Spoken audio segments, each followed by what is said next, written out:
Welcome to the Suffer Sooner podcast. Follow along with three average people doing some above average things.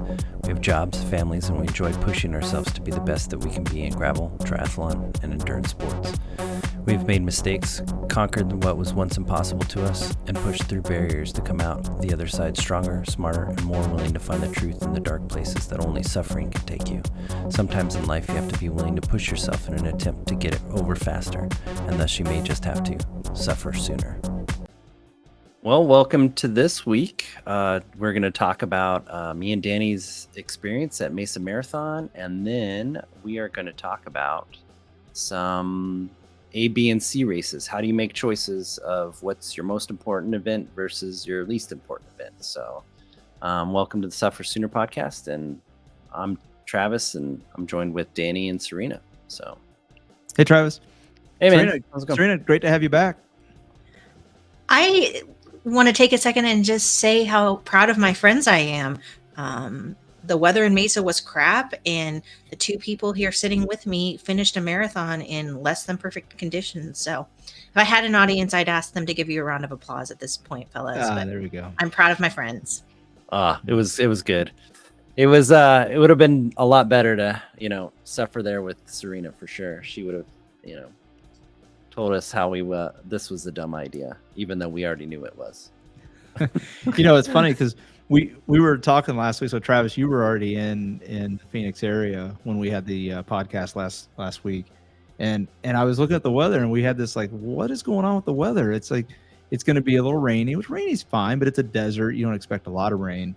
And then I look at the temperature. It's going to be what, 41 degrees at the start, like 41 and rainy. I might as well stay in Kansas City. What are we doing? Yeah, it was so cold. We'll get to that part too. But yeah, as you can tell, me and Danny, we didn't die. We made it. We PR'd our marathon times, which is great. And then, I think it was just great that we were able to do this marathon. It kind of helped us stay honest through the winter, and we trained in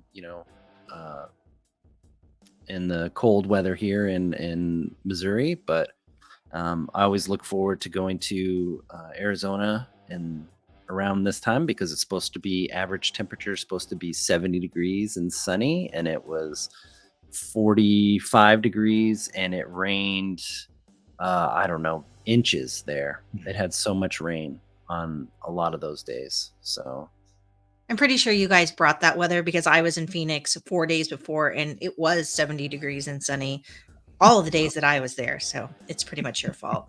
Yeah, it probably is. The weather doesn't like us for sure. Mother Nature, we provoke it too much when we're out running on the levee. That's for sure. That's right. So Travis, so let's kind of dive into a little bit. So the race itself, it's supposed to start it's 6:30 in the morning local time, right? Yep. It was rainy, it was cold, and we saw a lot of people there at the start line that they didn't look like they were ready for those kinds of conditions, were they? No, they were not dressed like us. I saw a bunch of our lady friends out there that were in I would say sports bra and short shorts, and just convulsive shivering on the side of the road. And that was just the start part. And then, everybody was trying to give them their space blanket and just keep them warm. But I mean, to start a marathon already just that cold, I don't know if they made it or if, how you could do it. It was crazy. But we knew going in there that it was going to be cold. The only piece of kit that I wish I would have brought was my long sleeve undershirt that I usually wear for running cold up here. But I made the decision to wear leggings and shorts over them, and then I had my regular running shirt with, and then I had arm sleeves, and then I wore a beanie, and we had. And the Mesa Marathon people gave us gloves in our race pack. And I was basically okay with that whole situation throughout most of the race. Yeah. So I have to laugh because those gloves like they became part of me. I had those things on for 18 miles, and I'm not kidding you, man. I went from mile 15 to mile 18. I kept thinking, I was starting to warm up. I think I'm going to take them off. And then I was like, you know what? No, I love these gloves. Like I was telling them, I love these gloves. And so, normally you just take those gloves, you just throw them beside the road, and they donate them. They do something with them, but maybe they end up in the trash. But no, I kept the gloves, Travis. I brought them back to Kansas City. They are part of me, and they're going to make an appearance on the next cold run we do. And hopefully that's not for a long time, but they're going to make an appearance. I had to keep them. They were just, they grew to me. But I think I was maybe one of the last ones to ditch them, because like everybody around me still had already kicked them. And no, you gotta latch on to whatever gets you through that kind of an effort. Right. So, yeah. Any bit of comfort you can get in a situation that was that bad is the best thing that you can do. I did not keep my gloves. I thought about keeping them, but I was already like, I'm good. They were a mess. So hey, let's dive into the race itself. So So how did your race go? I mean, we stuck together, just for everybody that's listening. Like we train together. Our paces are very similar on a good day.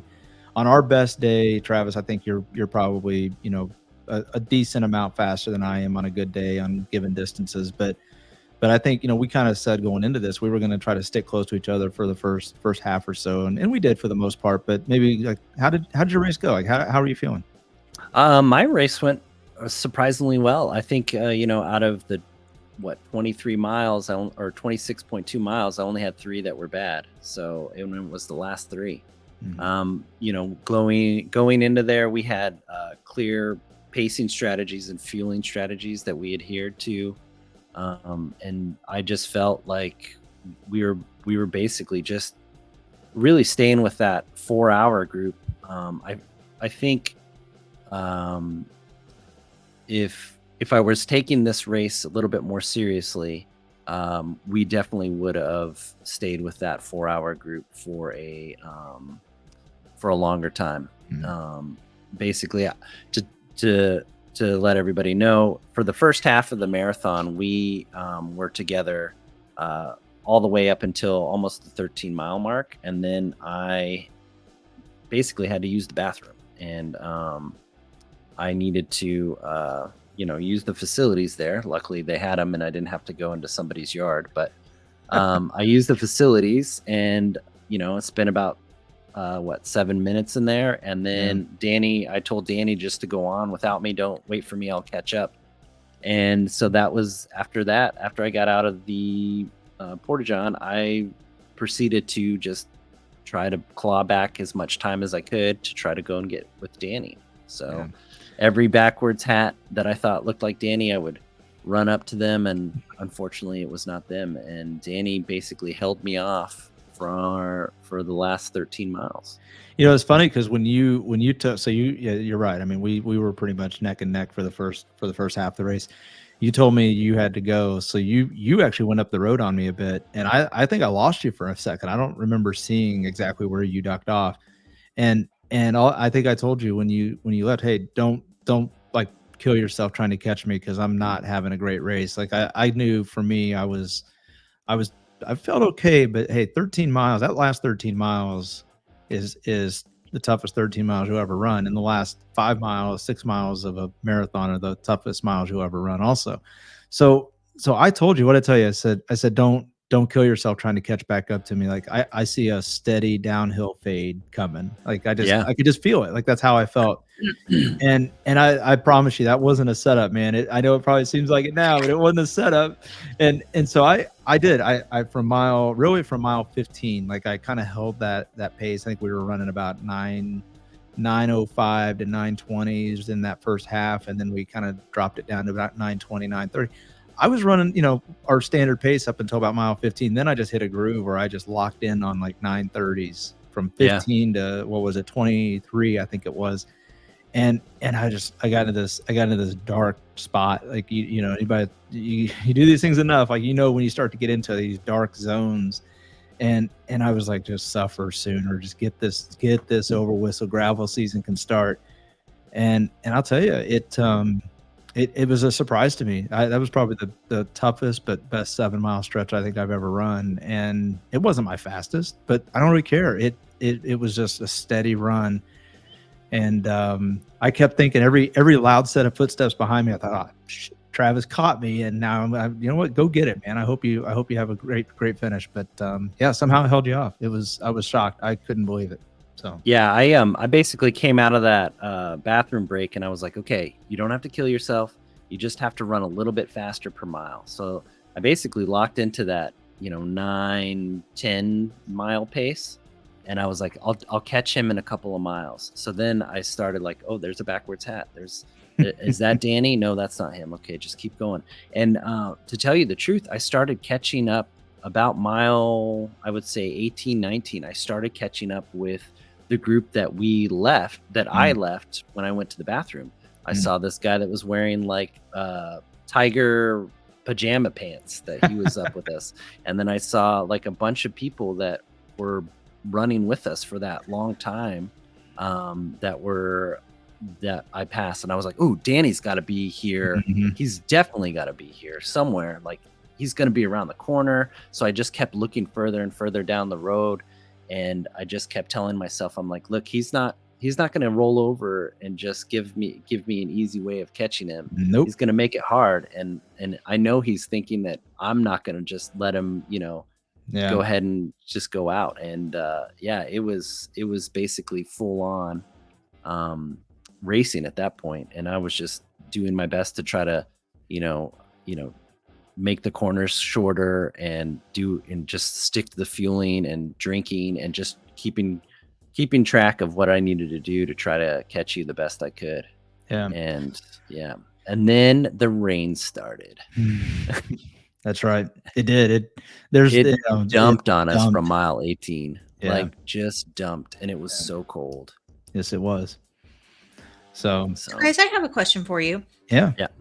My two biker friends, I know that this is the second open marathon you've done. You did the same race last year.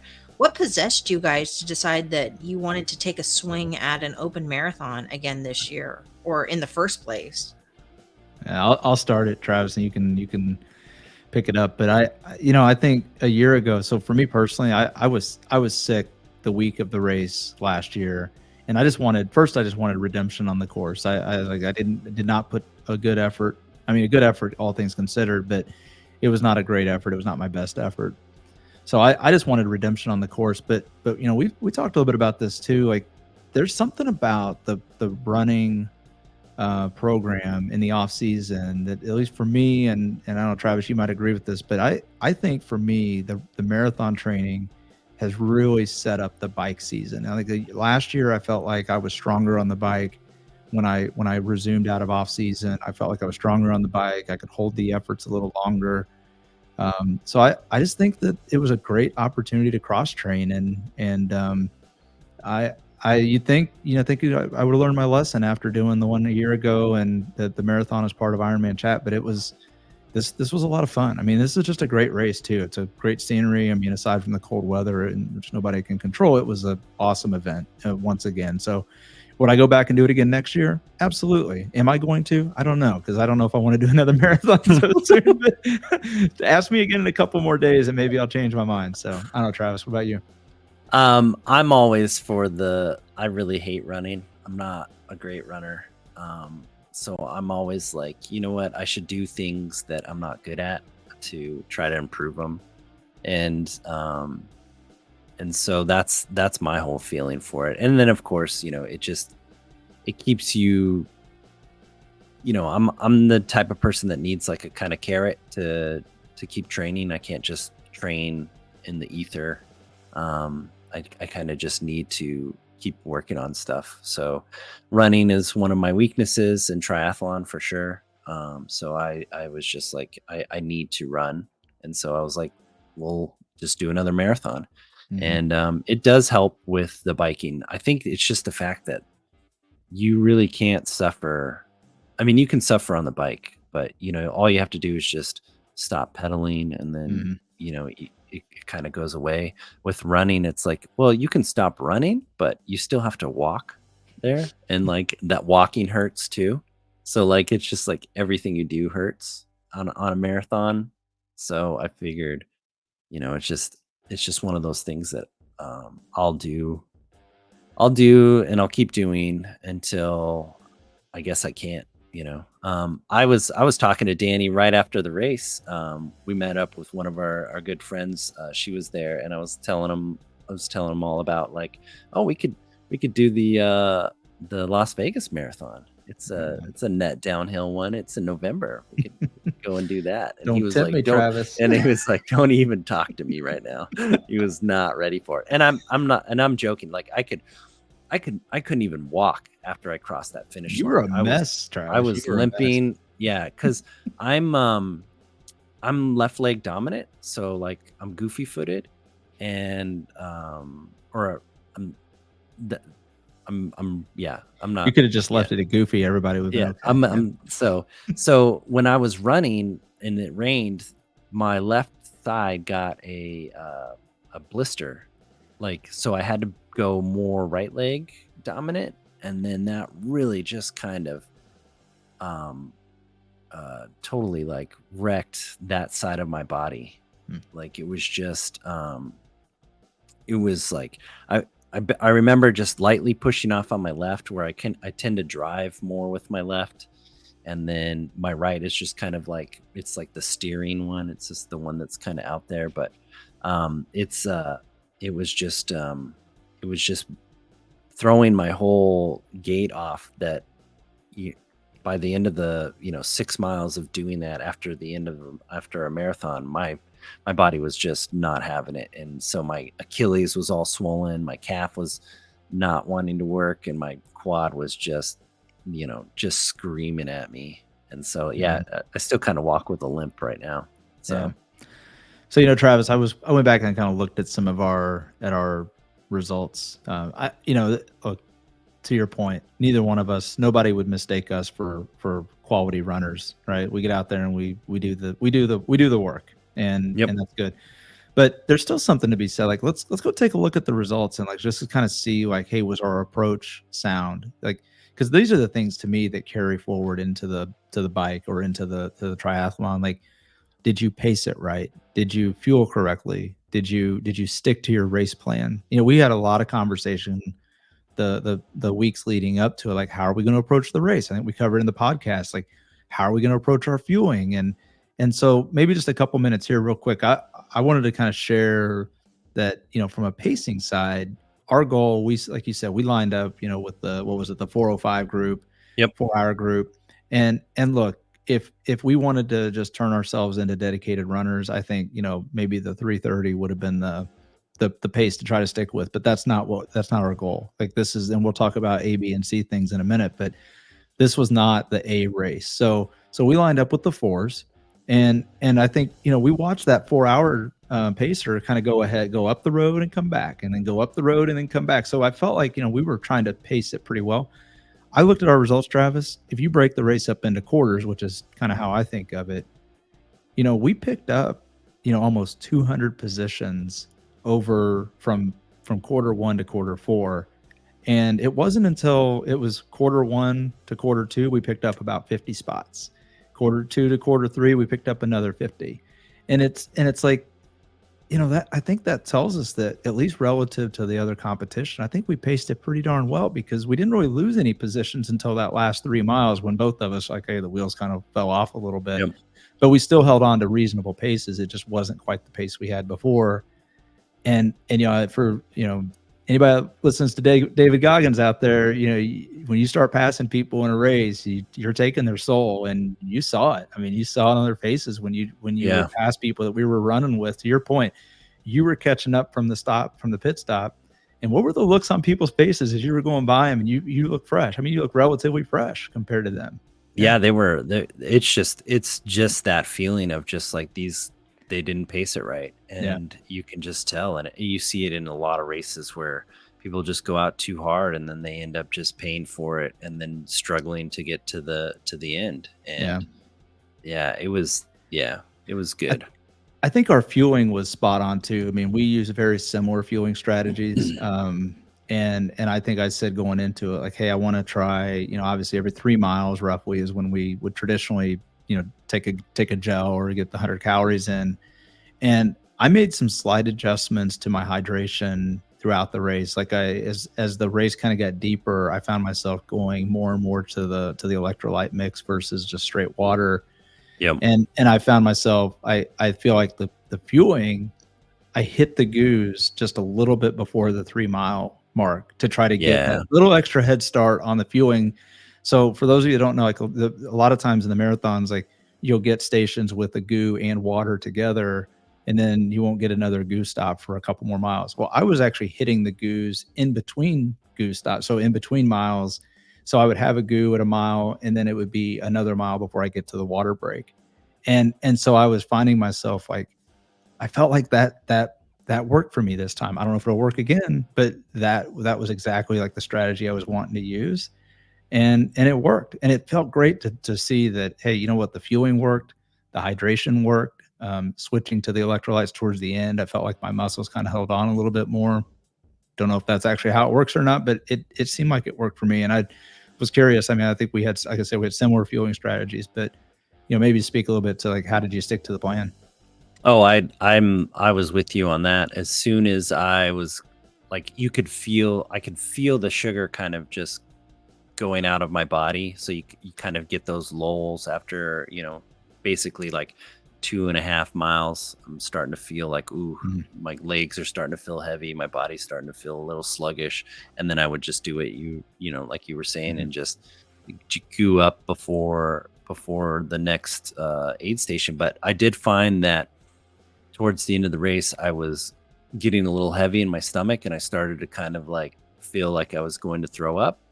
And that was my cue to drink a couple extra swigs of water. So that next aid station I went, and I had more Gatorade for sure, and then I did 2 cups of water and actually drank them and just didn't like splash them on me, and just get a sip in. I actually like focused and drank the water, and then that was the only thing.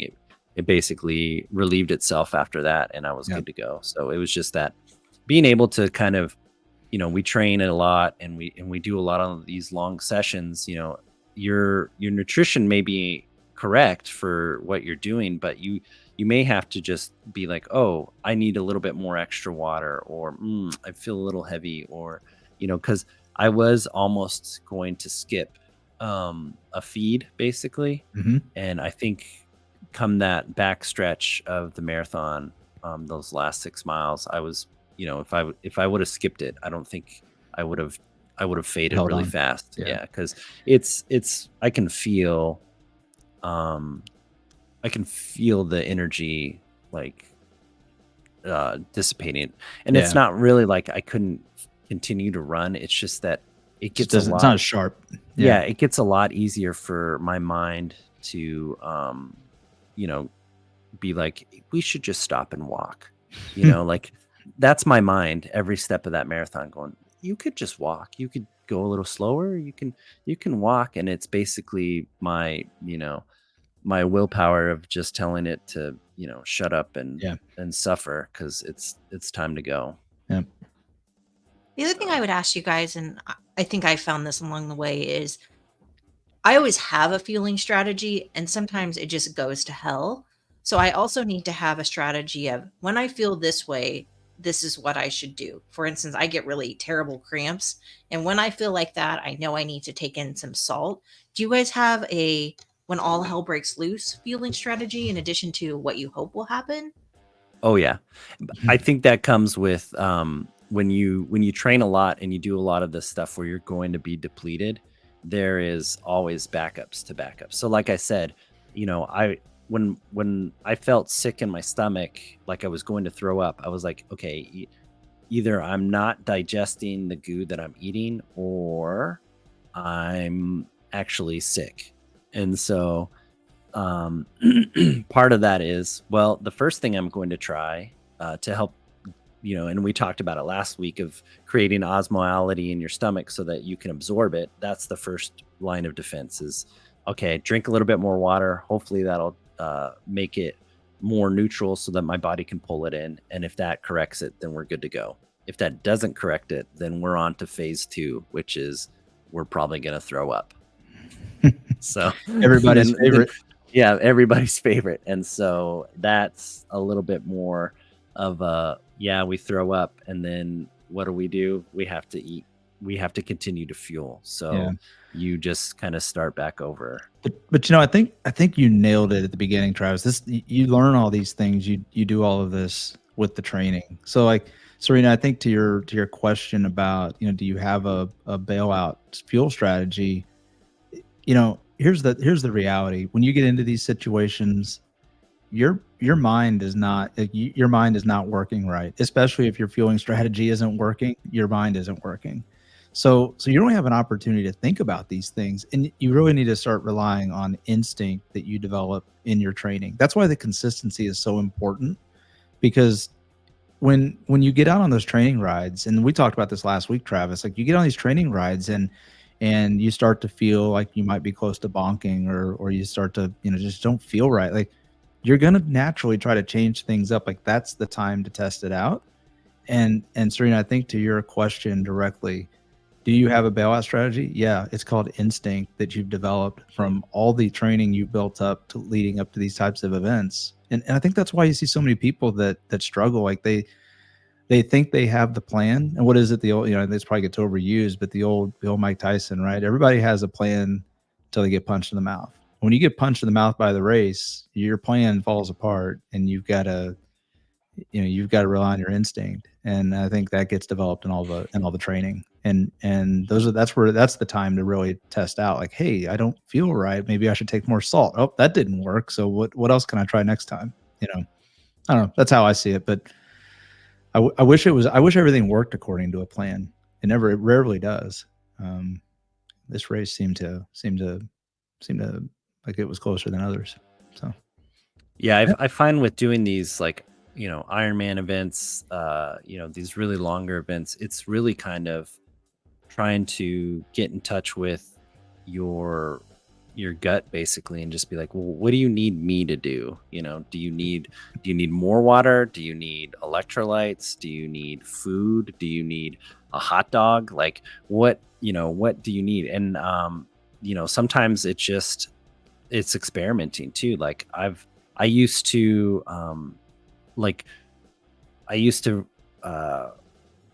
when I would ride these long rides, I used to get to a place where I would just be so mad at just anything. Like, the cow on the side of the road. Like, what are you looking at, cow? What do you think you're doing, huh? You want to talk to me like that? And it's just like, it was just super negative energy for me. And then I found that means when I start having these really aggressive negative thoughts, that's my sodium is too low. Like way too low. And so then I started taking salt, and man, that just cheers, like perked me right up, and I'm more cognitive and ready to go. But it's you don't find this stuff out until you get put into those situations. I can't tell you like how many times people were like, well, how do you know when how do you know when you are you're salt deficient, and how do you know when you're about to bonk? And a lot of the times is, well, when you're there, you just don't know it at the time. And you have to put yourself in these situations before you kind of realize, like, oh, that's what bonking feels like. That's right. Oh, that's what it feels like when I'm low on salt, or that's what it feels like when I'm dehydrated, that kind of stuff. That leads me to one of my favorite Travis stories, and it becomes something funny later down the road. I can remember one of our very first gravel rides that we rode for any real substantial distance, and I certainly did not take in enough calories that day. And I can remember looking at Travis saying, that looks like a really great cemetery. I think I'm just going to lay down and rest there. And he looked at me, he said, we are not taking a ditch nap, and we're definitely not taking a ditch nap in the cemetery. But I mean, that was a day I wasn't sure I was going to make it past those last 3 miles. But I'm so thankful that I had that feeling that day, because I also remember the feeling 10 minutes before that, and 30 minutes before that, and an hour before that. But now every time we drive past a cemetery or ride past one, I'm always glad to point it out to Travis and tell him that I learned my lesson that Oh, day. that's great. That is awesome. Yeah.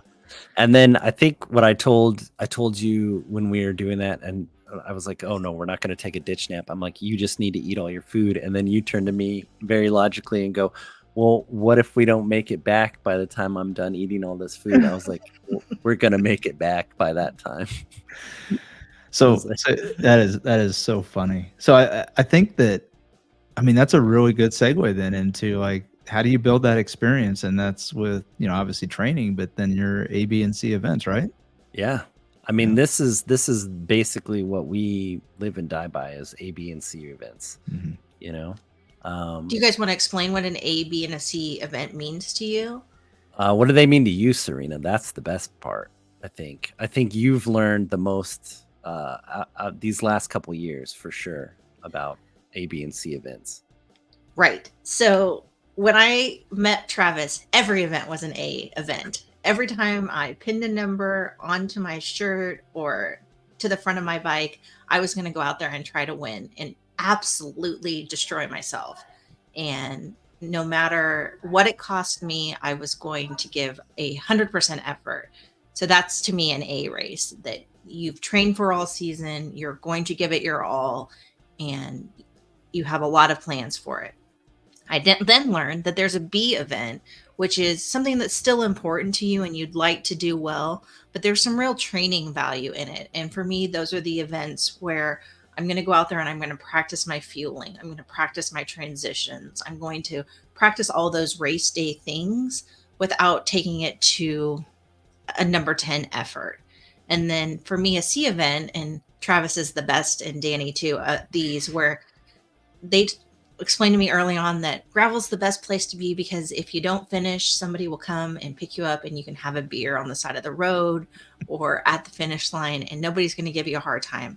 And those are the days where you're just out there to enjoy the day, see what you can learn from it, and prepare yourself for one of those A or B events. And to me, learning to ride and run those B and C events has really made me a much better athlete for those A days.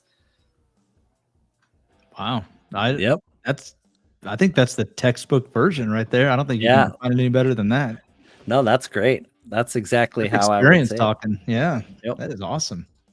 Yeah. I mean, when we first start out in this sport, we want to do well. You know, it's like, oh, I'm going to do this race. I'm going to, try to, do as best I can at this race. And then I'm going to do, this next race. All my friends are doing this race that's 2 weeks later. I'm going to do that as hard as I can. Oh, and there's another race that these other friends are doing. And a couple of weeks later than that, I'm going to do that. It's just like, by the time you get to the end of your season, if you race everything as hard as you possibly can, you're either injured or you are really not happy with the sport at this time, because it's a lot tied up into these A events. You know, Travis, I think we talked to a lot of folks around here that like, why don't you do more races? And you should just go out and sign up for these events and go have fun with them. And fun is for the C event, right? I mean, how much fun do you have in an A event, really? Oh yeah, that's my thing too. As I always like people to race more, but I don't say like race more. It's like more of like, you should do more events so that you can go and have fun and like hang out with people that are, you're like-minded, you're there with a couple thousand of your friends, know, and we're all doing the same thing. Like, the A events are not fun. They are basically a very rigid adherence to my pacing, to my fueling, to where I feel in the course that I can attack or I can make up time. It is this constant just drain, isn't it? It's a very mentally focused thing of what did I eat? When do I eat? I need to eat more. What is my power? What is my speed? What is this? What's the next climb? When is the next this? When's that? How far to the next thing? And it's just this, list of things that you're just rattling off over and over and over and over. You're not even looking around. Like I don't remember much of Chattanooga other than, you know, the 10 feet in front of me, Mhm. because it was an A event and I just needed to get to the finish line. And Yeah. that was it. That was the whole goal, is just to get one foot. Every time I slowed down, I would basically berate myself and get myself moving forward again as fast, back up to speed. And it was just this thing that you do in an A event because it's that important to you, that you wouldn't feel right with yourself if you let yourself slack off. Your future Yeah. self would not be happy That's right. with your present self making decisions. So that's how I view A Yeah. events. B events, they're a lot more funner. They're the events I like to do. Not as much as C events, but B events basically is that, you know, we're going to this event and let's say we're going to do a gravel race, and it's 100 miles. That B event, like I may have a goal of holding on to the front group for the first 20 miles and Mhm. then allowing myself to drift off. Or it'll be like I'm trying this new nutrition that I have, formula that I'm going with, and I'm going to use that through the whole race, and I'm going to see how it affects my, you know, my gut and my cognitive functions and all that other stuff. Whereas Go ahead. whereas we get to see events, you know, Serena summed it up great, is just those are the events where you just go and you reconnect with the sport that you love. So like Mhm. if it's a sea triathlon, you're just going there and you're having a fun day. You're gonna swim, you're gonna go out and bike, you're gonna go out and, you know, run with all your friends. And, you know, maybe it's a grand fondo and you just ride with all your friends and you don't care how long it takes. The time is irrelevant. You're not there to PR, you're just there to have fun and, you know, reconnect Enjoy the with day. why you do stuff. Yeah. That's And right. that's what this marathon was, is it was a total C event for me. Yeah. You know, So I think, you know, I think you really set that up well, because then, like, how do you choose? Well, you know, there should only be there's probably only going to be one or two A events in a season, right? I mean, you just can't, like, if you're really pouring that much focus, effort, energy, the build up, the training, if you're pouring all of that into a true A event, you just don't have the time for more than a couple of those in a given season, right? yep. It's just, so I think that's, you know, Serena, I love how you said that at the beginning, that when you first started, every event was an A event, and there's nothing wrong with that. But then, you know, as you start to get more and more into it, what have you found, Serena? Like, how many A events do you really feel like you can focus on, and how do you kind of now pick out what the A event is? So for me, my A event, I usually pick one bike A event and one triathlon A event. And I try to put some distance in between them so that I can really focus on training pretty exclusively for one and then the other, but Mhm. probably using the training for one to build into the other. Um, and that's how I pick them.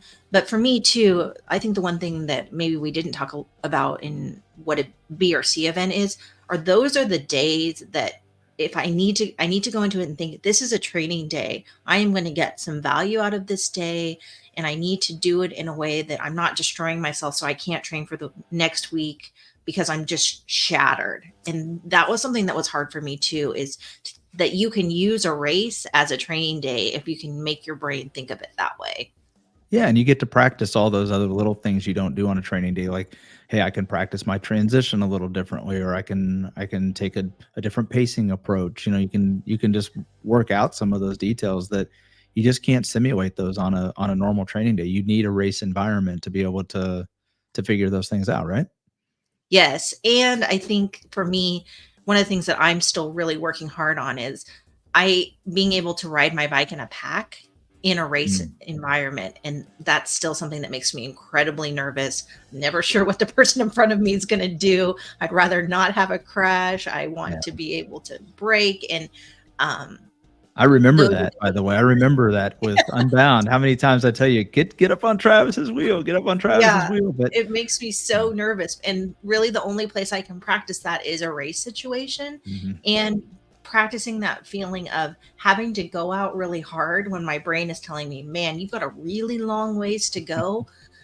don't blow yourself up now, but knowing that if I'm going to try to at a local race find myself on a podium, that is what is required.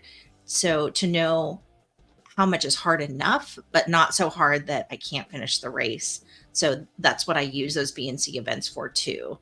Yeah. I think this is a great conversation. I think if you're just getting started out, like Serena, to your point, if folks are listening to this and you're just getting started out, you're like, gosh, I think everything is an A event. Like, it's okay, but just know you'll get more out of it when you start to break your events up into these different tiers. And if you're more experienced, then it's like, well, maybe I really need to go back and evaluate, is this truly a B or a C event, or am I setting that event up with the right kind of goals to support my A event? And Travis, that's something I think you push on athletes quite a bit, is you have a goal for the race or the event, even if it's a B or C event, right? Yep. There's always, so anytime any one of my athletes toes the line, they know exactly what the goal is for that event. So even if it's a C event, like, it'll be like, I want you to have fun, and I want you to eat all the snacks, and I want you to do, this part. I want you to ride, with if I know some other riders that are there, if it's a local event and I know the people are there, I'll tell them, I'll tell you guys to, ride with these people for a while, or, do stuff like that. If it's a B event, it's the same thing. There's power targets, there's heart rate targets, there's fueling strategies. And then for an A event, when my athletes are training for an A event, it's all, by the time they get to their A event, they know exactly what they have to do. Yeah. Basically every 5 miles of the bike ride, they know exactly what they're going to do in transition. They know exactly what they're going to do on the run, every aid station. So that's the level of detail that you get going into these A, B, and C events, is, and that's, that's what you want to, that's why there's like the delineation of these events, is that you can only be mentally focused on this stuff so much. Mm-hmm. And Serena has said it, in the past podcasts too, of, the reason she has me as a coach is so that I just tell her, these are your numbers and this is what you're going to hit and this is what you're going to do. And then she goes out and executes, and she doesn't have to think about like racecraft or any of that other stuff. It's all already been thought out for her. That's awesome. So, wow, really good topics there. I think, who would have thought you can get so much out of a topic like that, A, B, and C events. But I'll tell you, there's a lot that goes into it. And when you start to, like I said, when you really start to focus on breaking your schedule down with these in mind, the gains you get from it are you just can't replace it. You can't replicate it at all. So it's awesome. Yep. So guys, I want to kind of circle back just with one more question for you.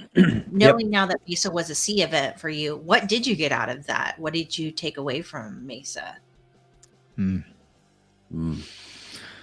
So, wow. Yeah.